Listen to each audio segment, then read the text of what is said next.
So, para makonect natin yung F02 sa mobile app, download tayo ng ICC Home and then register tayo. Then ganito yung lalabas sa kanya after ng registration.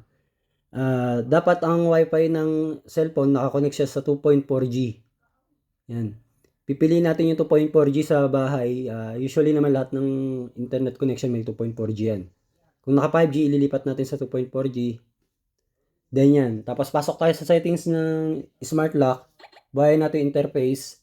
Yan. Dahil may natap tayo number, i-back lang natin siya. Asterisk lang. Yan. Dapat may lalabas na settings na icon. Tsaka natin itatap tong hashtag. Then i-verify natin gamit yung fingerprint na nakaregister na admin or passcode. Pag wala pang naka-register or bagong reset ang smart lock, ang default passcode niya ay 123456 tapos hashtag. Then itap natin yung number 3 system setting. Itap ulit natin yung number 3 system function. Then tap natin number 1 net set. Ayan.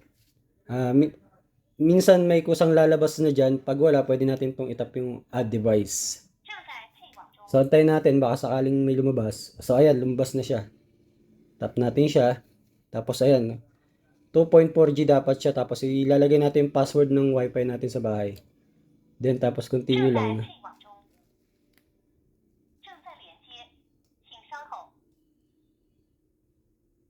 Tayin lang natin siya.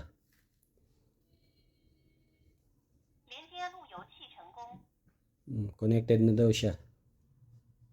Ayan, pwede na natin ngayon baguhin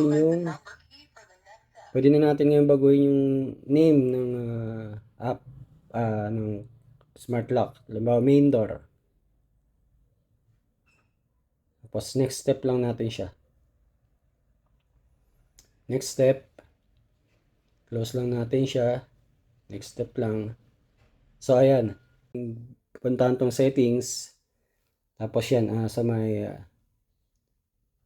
settings lang. Ayan, power saving mode. So dito meron siyang tatlong setting. Merong trigger mode.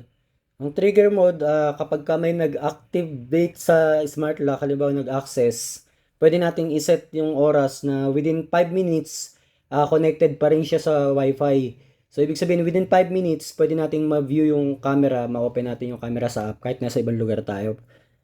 Habang itong monitor mode naman siya, tuloy-tuloy lang siya kahit walang mag-activate sa smart lock.